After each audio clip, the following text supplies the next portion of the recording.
Muy buenas tardes, jóvenes. Bienvenidos a esta sesión del día de hoy, 9 de marzo de 2023, de la asignatura Termodinámica para Ingeniería en la Universidad Latina de Panamá. En la clase anterior estuvimos viendo lo que es la segunda ley de la termodinámica, que básicamente nos indica que los procesos en la naturaleza tienen una dirección natural. Es decir, que se puede ir desde una fuente caliente hacia una fuente con una temperatura menor, porque hay una diferencia de temperatura. Lo que nunca se va a poder es ir desde una fuente fría hacia una fuente caliente sin realizar un trabajo externo, que en ese caso, por ejemplo, en los equipos de aire acondicionado y refrigeración, ese trabajo lo aporta un compresor. Alguien que se quiera incorporar, por favor, denle acceso si son tan amables. Entonces, habiendo planteado ya lo que es la segunda ley, vamos a pasar a plantear ahora la desigualdad de Clausius, que fue uno de esos investigadores que contribuyeron al desarrollo de la termodinámica. Entonces, en general, la segunda ley de la termodinámica nos conduce a expresiones que involucran desigualdades o inecuaciones. Por ejemplo, una máquina térmica irreversible, es decir, una máquina que es real, es menos eficaz o eficiente que otra reversible que opera entre los dos mismos depósitos de energía térmica. Recuerden que conversamos la clase pasada de la máquina real, que al compararla con el ciclo de Carnot, que es el ciclo más eficiente, si operan entre los dos mismos depósitos de temperatura, entonces siempre el ciclo ¿cómo se llama? El ciclo de Carnot siempre va a ganar a cualquier ciclo que opere entre las mismas temperaturas.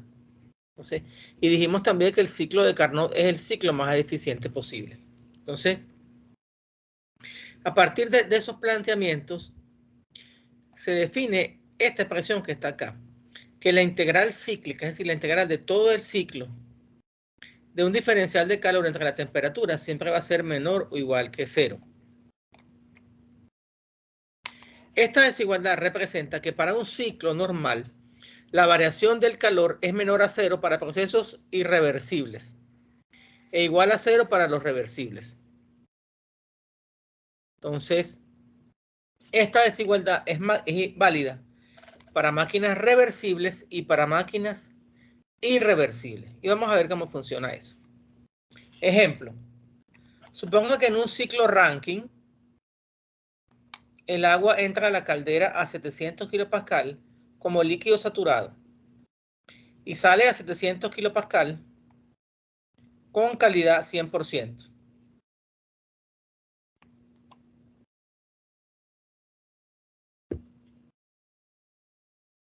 Y cuando me dicen que sale a 700 kPa con calidad 100%, quiere decir que sale en forma de vapor saturado.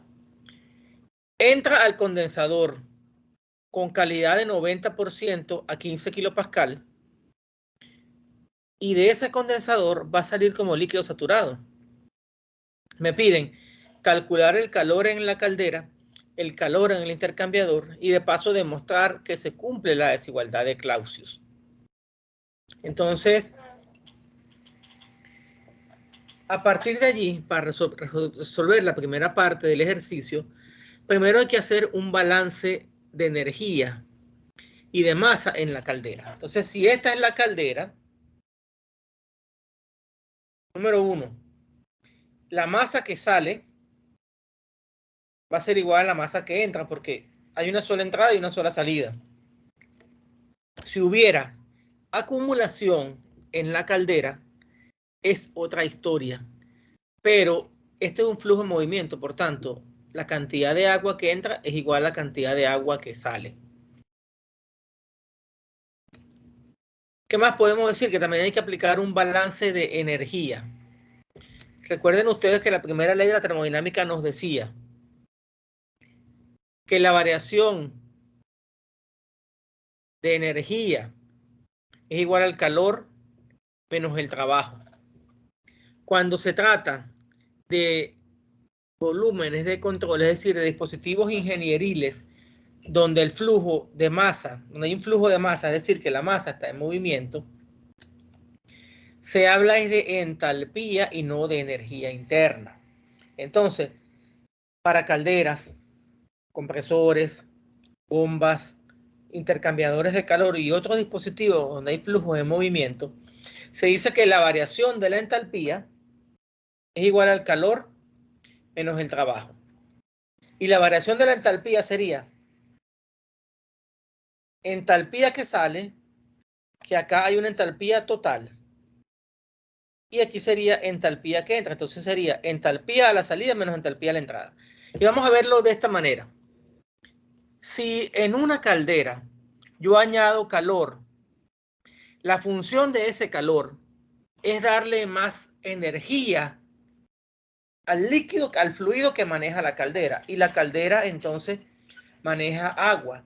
Entonces la función del calor es hacer un cambio de fase en esa agua que entra como líquido para convertirla en vapor saturado o vapor sobrecalentado y por ende tenga más energía. Al tener más energía en la salida, entonces decimos que el flujo másico por la entalpía a la salida menos la entalpía a la entrada, recuerden que esto es la variación de entalpía. Entalpía de salida menos entalpía de entrada. Se multiplica por este flujo másico porque el flujo másico es uno solo. Hay ejercicios donde hay dos calderas que alimentan una misma turbina. Hay que considerar cada flujo másico por separado y cada entalpía por separado. Pero en este caso, como es el mismo flujo, no hay problema. Una caldera no hace trabajo. La caldera no está para generar trabajo. La caldera no mueve ningún eje. Entonces, en la caldera no hay trabajo y lo que nos queda nada más que es el calor. Entonces, la variación de entalpía es igual al calor añadido a la caldera para hacer ese cambio de fases del agua y obtener líquido, obtener vapor saturado a partir del líquido saturado. Entonces, se simplifica flujo másico con flujo másico y te queda que la entalpía de la salida menos la entalpía de entrada es igual al calor.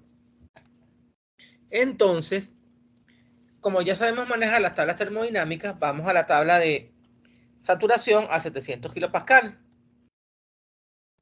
Si ustedes son curiosos y buscan la tabla de saturación a 700 kilopascal, van a encontrar que para el líquido HF tienes un valor de 697,20. Y para la salida es HG, que es la entalpía del vapor saturado, que sería 2763,50. Y por si acaso te piden la temperatura, la puedes indicar que la temperatura sería 164,97 grados Celsius. Entonces, si ya tenemos los valores de la entalpía, este problema ya está resuelto, esta parte. Porque entonces el calor sencillamente es la diferencia de entalpía. Entalpía de salida menos entalpía de entrada. Y podemos convertir la temperatura a Kelvin. Sería 438,12 Kelvin. Entonces, este es el flujo de calor que hubo que ingresar a la caldera para que el agua pasara de líquido saturado a 700 kilopascal a vapor saturado a 700 kilopascal. 2066,6 kilojoules por kilogramo. Muy bien. Ahora vamos a aplicar la primera ley del condensador. Y entonces en el condensador va a entrar una mezcla líquido-vapor a 15 kilopascal y 90% de calidad. Este estado está totalmente definido porque con la calidad sabemos en qué parte del domo de saturación está el estado. Entonces, con esos valores de HF y HG y la calidad, se puede determinar la entalpía a la entrada, que sería 2361,74, y la entalpía a la salida, porque no es más que la entalpía del líquido, que sería 225,91. Y fíjense ustedes lo que hace el condensador. El condensador lo que hace es que le quita. En el condensador el agua pierde calor y esa pérdida de calor permite que se dé un cambio de fase. Y ese cambio de fase va desde una mezcla líquido-vapor hasta líquido totalmente saturado. Y fíjense ustedes lo interesante, que hay una pérdida de energía. Cuando él entra al condensador, esta es su cantidad de energía, su entalpía, 2361. Pero cuando sale, que sale en forma de líquido, ya su entalpía es mucho menor, y eso es lo lógico. Entonces es un calor que se está desperdiciando y es transferido hacia el medio ambiente. Y fíjense que entonces la temperatura es 53,97 grados Celsius. El calor que él pierde acá es de 2135,83 kilojoules por kilogramo.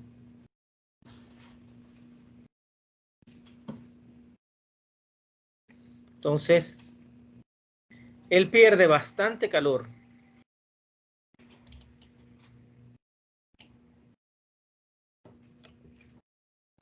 Y entonces con esto, sabiendo el calor que se ingresa en la caldera y el calor que se pierde,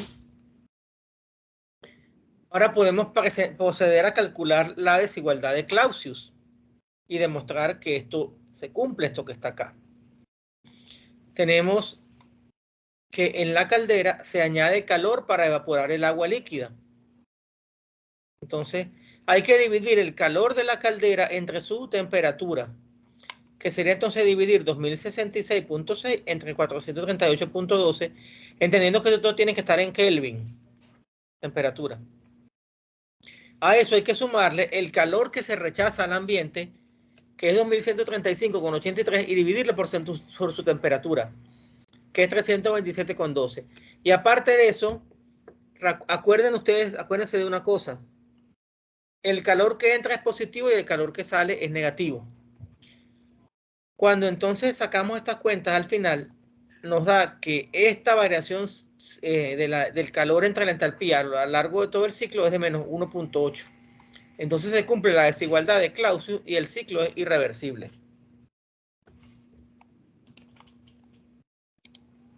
Entonces, cuando yo les he dicho en varias oportunidades que esta asignatura es acumulativa, es porque absolutamente todo, lo que se ve desde el día 1 se utiliza siempre. Entonces, aunque estamos hablando de segunda ley, hay que seguir aplicando la primera ley de la termodinámica, que es la ley del balance de energía y también balance de masa. Eso siempre se va a seguir aplicando. Y la entropía no es más que una propiedad adicional que lo que te hace es indicar la diferencia que habría entre un ciclo reversible, es decir, un ciclo ideal, y un ciclo irreversible. Y eso se estudia es con fines netamente prácticos para calcular las eficiencias máximas que yo pudiera tener en un ciclo e ir buscando mejoras en los diferentes ciclos para teniendo ese referencial teórico. Ahora bien, aquí es solamente el calor, pero también hay una parte hay una parte que se utiliza para producir trabajo y eso no está considerado acá en este ejemplo que está aquí. Entonces, veamos otro planteamiento teórico. Tenemos un proceso reversible para ir desde el punto 1 hasta el punto 2. Podemos ir por el camino A y volvernos por el camino B. Y si esto es reversible, la variación de entropía en todo el ciclo es cero, porque cuando la variación de entropía es igual a cero, tenemos un ciclo irreversible. Un ciclo reversible, perdón. Entonces, puedo ir desde un punto 1 hasta el punto 2, del estado 1 hasta el estado 2 por la trayectoria A. Me regreso por la trayectoria B. O puedo ir por la trayectoria C y me regreso por la trayectoria B. ¿Cómo se cumple esta desigualdad de Clausius? Que la variación del calor entre la temperatura a lo largo de todo el ciclo es igual a 0.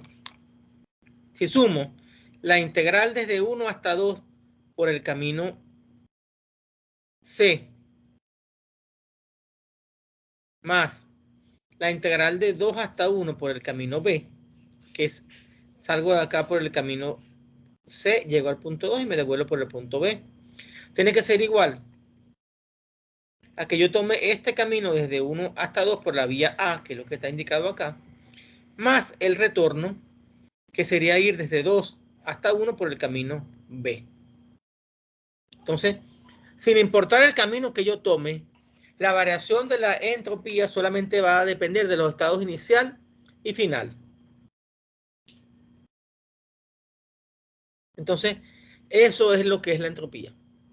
Una propiedad que te indica que la variación del calor entre el trabajo para ir desde un punto A hasta desde un punto 1 hasta un punto 2 y devolverse solamente depende de las condiciones de los estados inicial y final y no depende de los procesos que usted realice para ir de 1 hasta 2 y después devolverse. La entropía surgió para explicar las pérdidas de energía por fricción o disipación que no permiten transformar todo el calor en trabajo útil. Entonces, la entropía está asociada con las irreversibilidades. Y como dije en la clase anterior, la entropía es una degradación de la energía, que lo que te indica es, como esta energía se ha degradado, ya no se puede utilizar para producir trabajo. Y esa degradación ocurre porque hay desorden molecular. Y ese desorden molecular hace que ese alineamiento o esa orientación de las partículas no sea favorable. Y como no es favorable, entonces no se puede producir trabajo mecánico, trabajo de eje, que es lo que uno siempre está buscando. Entonces, ¿dónde hay pérdidas de energía? Las pérdidas de energía ocurren por fricción, ocurren también porque por mucho que digamos que un equipo es adiabático, nunca lo va a hacer. Entonces, cuando ya un equipo no es adiabático y tiene fricción, ya tiene irreversibilidad. Y al haber irreversibilidades, ya se dice que el proceso no es isoentrópico o isentrópico. Entonces, podemos entonces calcular la variación de la entropía de un sistema, dado que solamente depende de sus estados inicial y final, suponiendo que ejecuta un proceso reversible. Entonces, la entropía generada desde 1 hasta 2 va a ser igual a la entropía que hubiera desde 1 hasta 2 si el proceso fuera reversible. La entropía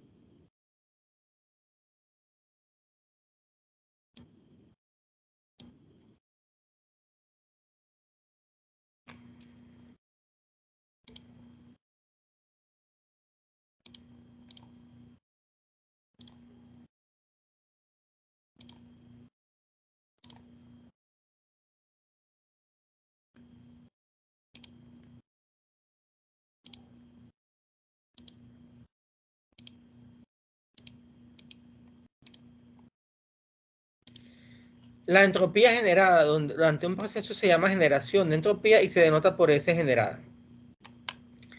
La diferencia entre el cambio de entropía de un sistema cerrado y la transferencia de entropía es igual a la generación de entropía. Y se plantea de esta manera.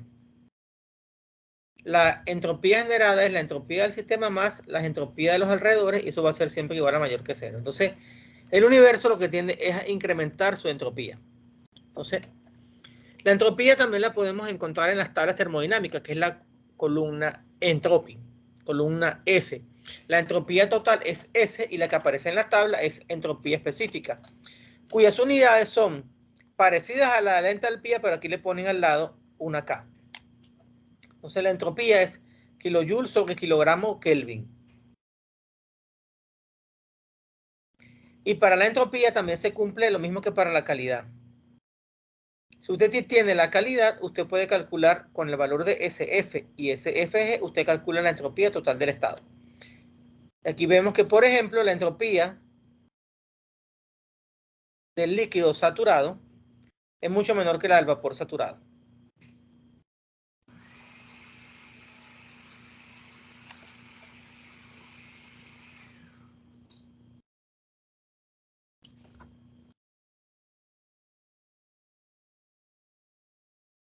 La entropía de un sistema aislado durante un proceso siempre se incrementa, o en el caso límite de un proceso reversible permanece constante. La entropía nunca disminuye. En ausencia de cualquier transferencia de calor, el cambio de entropía solamente se debe a las irreversibilidades. y su efecto siempre va a ser incrementar la entropía. Entonces, ¿qué quiere decir esto? Un ciclo, si es totalmente adiabático, pero tiene irreversibilidades, hay entropía. El incremento de entropía no implica que la de un sistema no pueda disminuir. El cambio de entropía de un sistema puede ser negativo durante un proceso, pero la generación de entropía no. Entonces, finalmente, el principio de incremento de entropía puede resumirse así. Cuando la entropía generada es mayor que cero, el proceso es irreversible. Cuando la entropía es igual a cero, es un proceso reversible en la entropía generada. Y cuando la entropía generada es menor que cero, hay un proceso que es imposible, porque lo natural es que la entropía permanezca constante o que se produzca un incremento de entropía. Entonces, es bueno recordar siempre estos balances de masa y energía. Acá tenemos una turbina que es alimentada por dos calderas diferentes. Entonces, las flechas rojas corresponden a un flujo y las flechas negras corresponden a otro flujo. Entonces, si estas flechas rojas es MA y esta flecha roja es MB, vamos a tener una entalpía a la entrada, una entalpía A a la entrada y una entalpía AS, una entalpía de la corriente A a la salida. Si tenemos un flujo B por acá, tienes entalpía a la entrada, que es esta, y vas a tener una entalpía también a la salida. Entonces, aplicamos la primera ley, recordando que cada turbina es adiabática, suponiendo que es adiabática, que no lo es, pero vamos a suponerlo, para no complicarnos tanto en el modelo. Cada flujo entra y sale por separado, no se mezclan. A lo mejor se mezclarán después cuando lleguen al intercambiador de calor, pero a la salida de la turbina no se van a mezclar. Entonces, el flujo de salida, el flujo total de salida por entalpía de salida sería el flujo A, o mejor dicho, este es el flujo B, que aquí está. El flujo B por su entalpía, más el flujo A la salida por su entalpía, menos todo este paréntesis que está acá, este flujo a la entrada por su entalpía a la entrada, y este flujo a la entrada por su entalpía a la entrada. Eso es igual al calor menos el trabajo. Pero como dijimos que el calor es cero, y además también hay que recordar que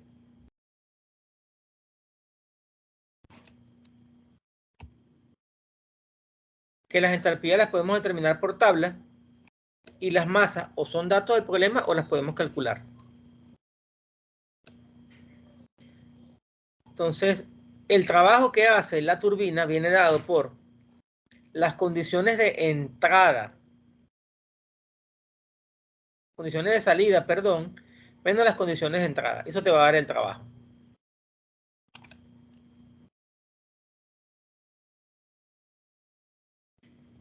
En cambio, que en un nodo de mezclado, donde tienes dos corrientes que se van a mezclar, por ejemplo, una T, tú vas a tener que la masa 1 más la masa 2 es igual a la masa de salida, que es la masa 3, como dice acá, y que la masa 1 por su entalpía más la masa 2 por su entalpía va a ser igual a la masa 3 por su entalpía. De manera entonces que la primera ley y la segunda ley van siempre de la mano. La primera ley te dice cómo es el balance de energía y la segunda ley cuantifica qué sucedería si el proceso fuera ideal y lo permite comparar con un proceso real.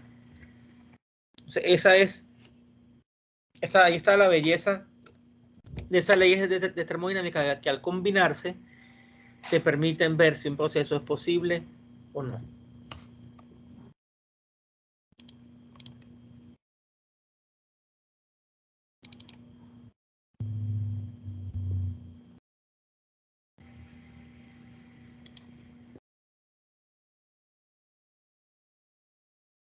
Entonces, vamos avanzar un poco más, aprovechando unos minutos más, porque ya a las 7 tengo un compromiso, entonces.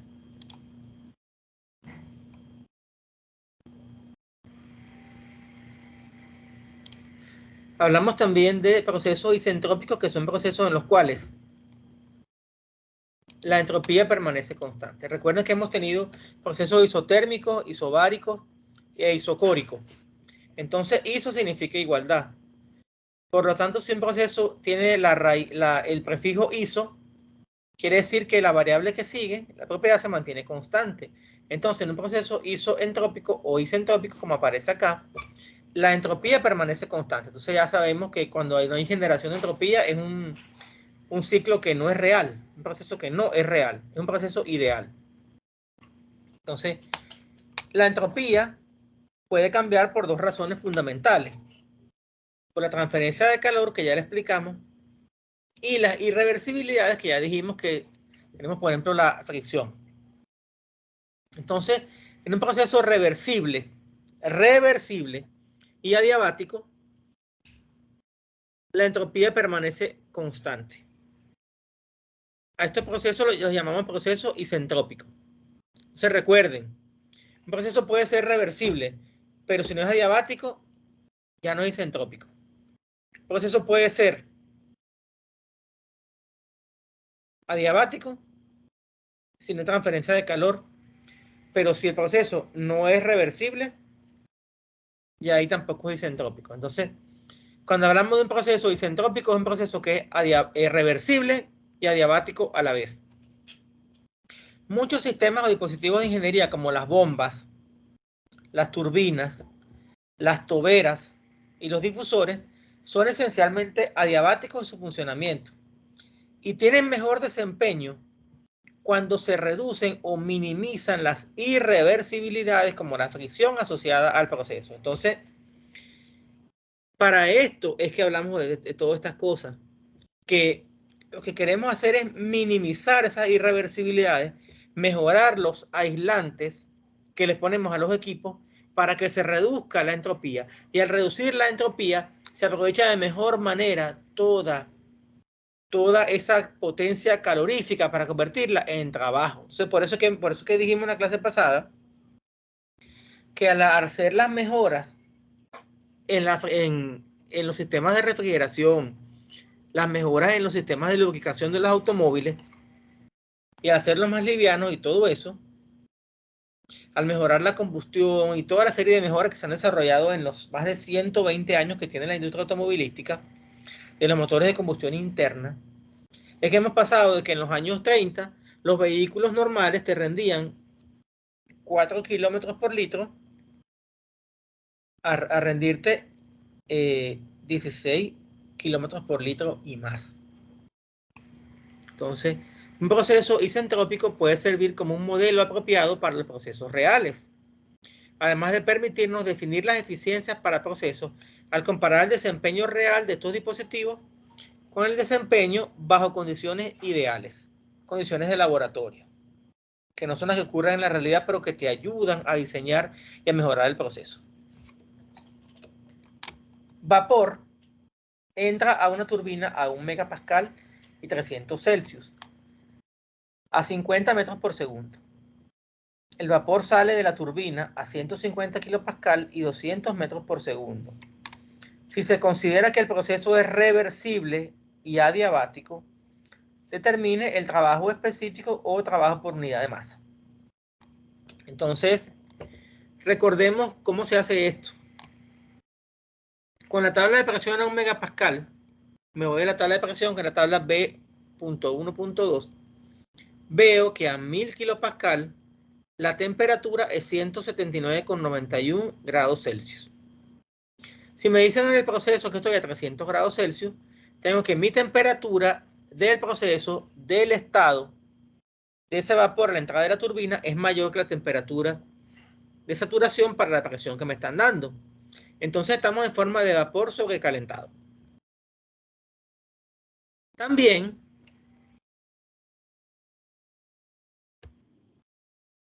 sabiendo que estoy en vapor sobrecalentado, pues me limito a ir a la tabla de vapor sobrecalentado para 1000 kilopascal, que lo tengo acá. Fíjense que la tabla de vapor sobrecalentado siempre te indica para una presión dada cuál es el valor de la temperatura de saturación.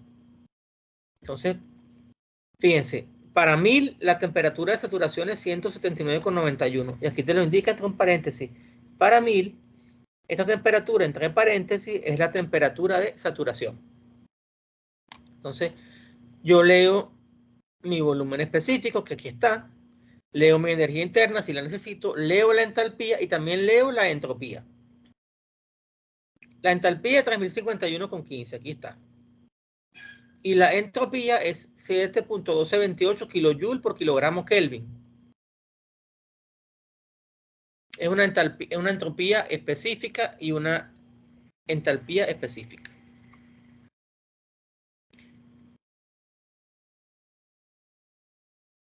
Para la salida me dicen que salgo a 150 kilopascal. Y no me dicen más nada. Solamente me dice una propiedad. Y recuerden que generalmente de una turbina el fluido sale con calidad. Y si de una turbina el fluido sale con calidad y la calidad, cuando estoy dentro del domo, puedo estar en cualquier punto. Recuerden que de 0 hasta 100 o de 0 hasta 1, hablando en valor absoluto, son números reales. Entonces, hay cualquier cantidad de estados. Entonces, tengo que identificar cuál es el valor de la calidad. Tengo una sola propiedad, que es la presión. Estos 200 metros por segundo no me sirve de nada, porque esto es la energía cinética. Entonces, no puedo ahora definir mi estado. Pero aquí en amarillo está resaltado lo que es la clave para resolver ese estado. Si yo supongo que el proceso es reversible y adiabático, decir que un proceso es reversible y adiabático a la vez es lo mismo que decir que es un proceso isoentrópico. Y cuando hablamos de un proceso isoentrópico quiere decir que del estado 1 al estado 2 se mantiene constante la entropía.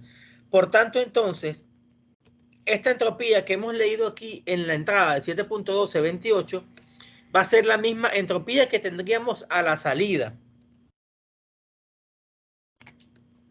Entonces, S2 sería 7.1228. Y hacemos lo mismo que hacíamos para volumen específico y para entalpía y para energía interna. Vamos a ver si este valor de 7.1228 está entre SF y SG. Y de ahí leemos que SF es 1.4335 y SG es 7.2232.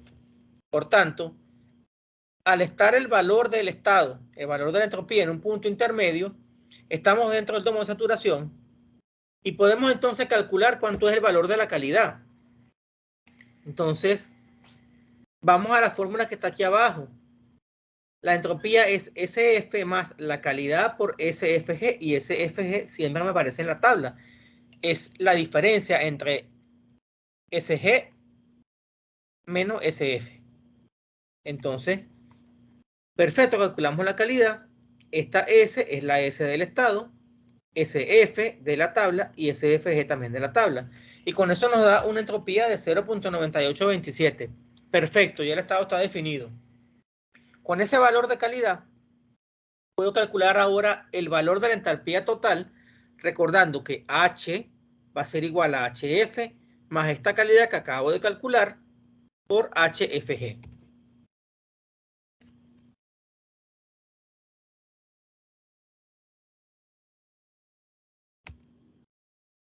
Entonces, HF ya lo habíamos leído, 467,08, aquí está.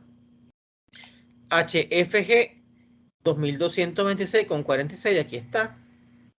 Multiplico HFG por la calidad, que es multiplicar 2226,46 por 0,9827. Después le sumo HF y me da que la entalpía es 2654,93 kilojoules por kilogramo. Ya por ahí estamos listos porque conocemos los estados a la entrada y a la salida. ¿Qué seguiría después? Aplicar la primera ley a la turbina, recordando que en la entrada tengo una presión de entrada de 1 megapascal, una temperatura de entrada de 300 grados Celsius y una velocidad de entrada de 50 metros por segundo. Entonces, estas son las condiciones a la entrada. También tengo condiciones a la salida.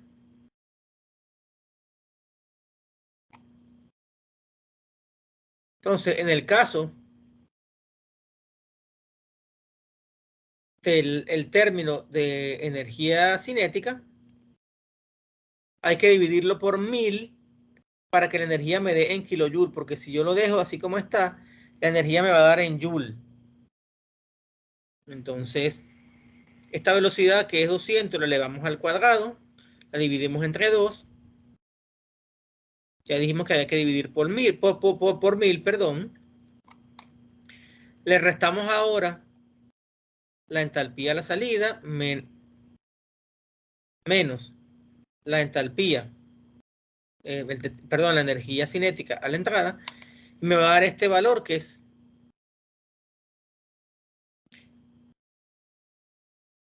377,47 kilojoules por kilogramo.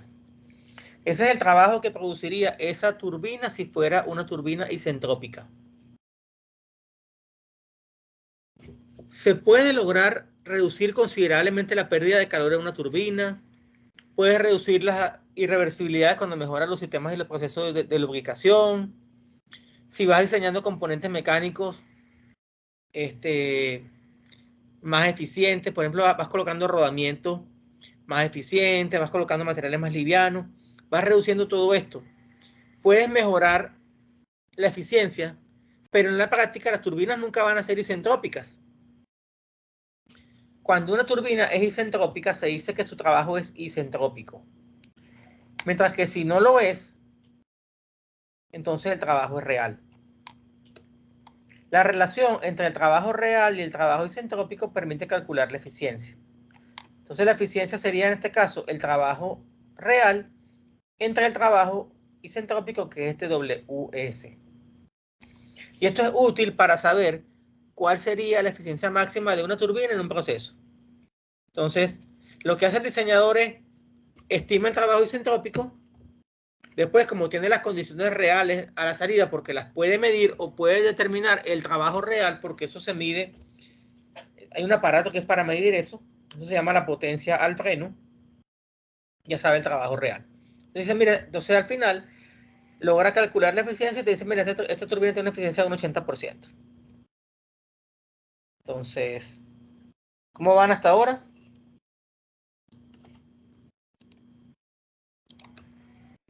Más o menos, profe, más o menos.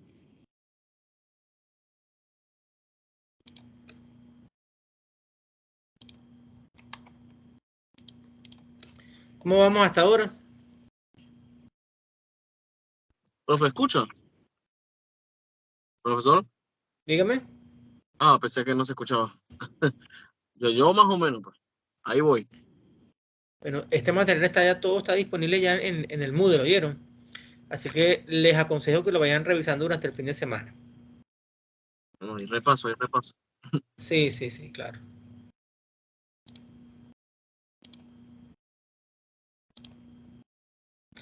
Entonces, vamos a dejarlo hasta aquí por hoy, porque realmente tengo un compromiso ahora a las 7. Y lo que sigue es un poco, hay que ir con mucha calma y no quiero entonces dejarlos por allí en el medio.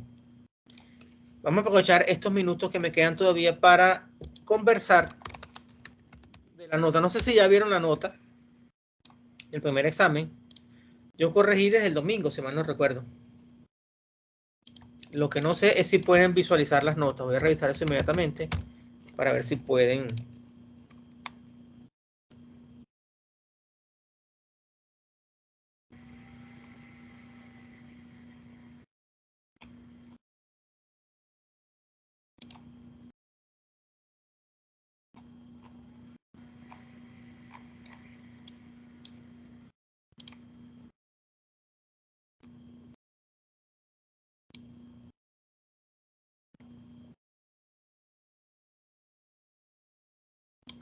De acuerdo con lo que yo tengo aquí, sí se pueden ver las notas. No sé si ustedes las pueden ver, si han entrado a revisar su nota, todos y cada uno de ustedes.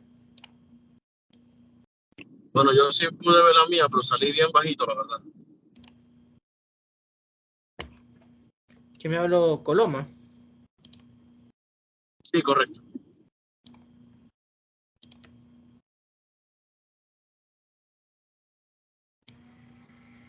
Sí, la verdad que sí.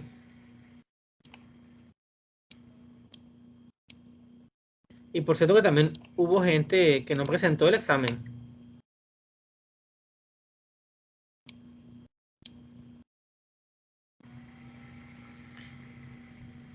Aquí el examen no lo presentó ni Piti ni Ricardo Torres. Y Yaskaran Singh tampoco, que nunca ha asistido a clase. O sea, no sé si las personas que no sé, que estas personas que no asistieron van a continuar, si se retiraron, si abandonaron, no lo sé.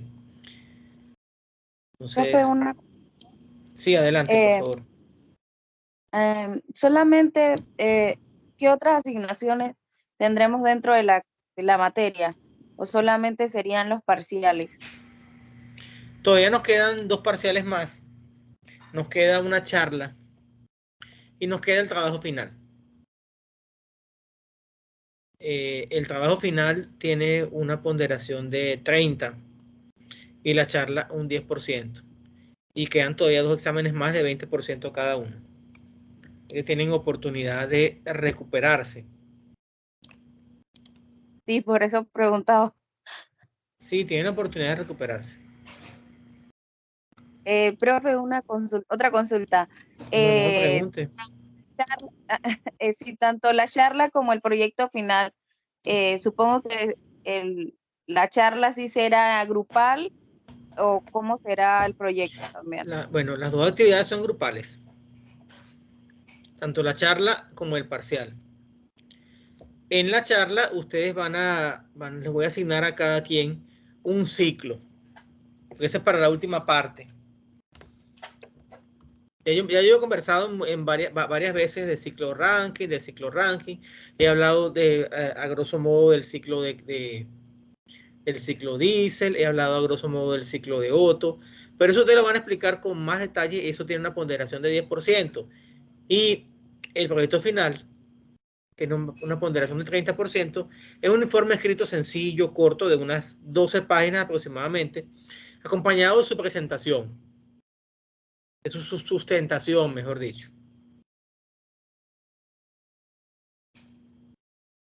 Ok, listo, profe, gracias. Entonces, cuando nos veamos en la clase presencial, vamos a ver el examen que está por allí. Vamos a resolverlo allí. Vamos a resolverlo en la pizarra para aclarar todas esas dudas que están por allí. Hay unas preguntas que son teóricas. Hay que tener mucha claridad en los conceptos. Muchísima claridad en los conceptos. Y en los problemas también hay que tener muchísima claridad. Entonces nos vemos, jóvenes, la próxima semana, el día martes, Dios primero, por este mismo canal. El jueves que viene sí nos vemos entonces face to face, ¿ok? Ok, Listo, profe. profesor. Profesor, la nota sería la que sale en porcentaje, ¿verdad? La nota está allí, déjame ver acá, un momento.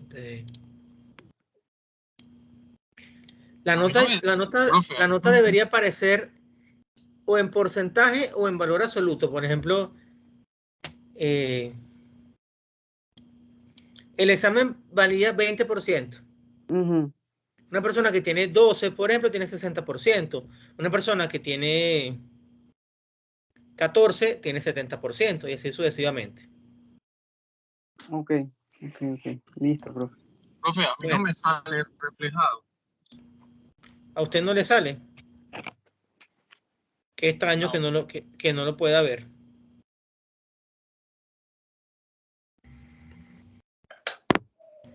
Me parece extraño. Estoy revisando acá.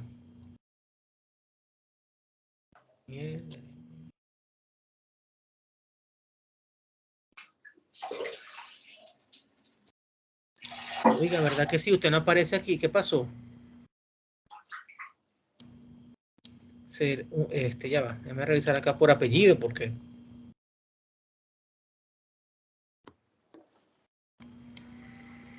No sé qué pasó. Yo la había corregido. Déjame ver algo acá.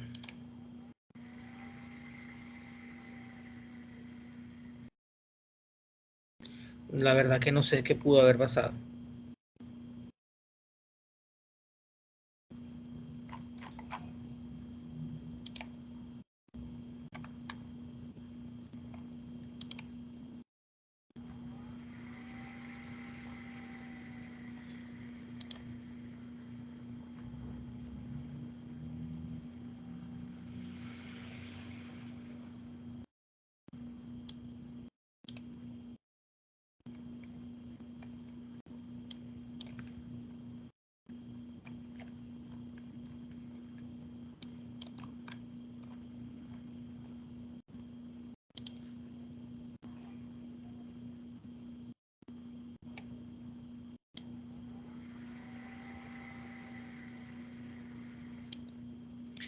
Es raro, pero bueno, yo lo voy a escribir entonces.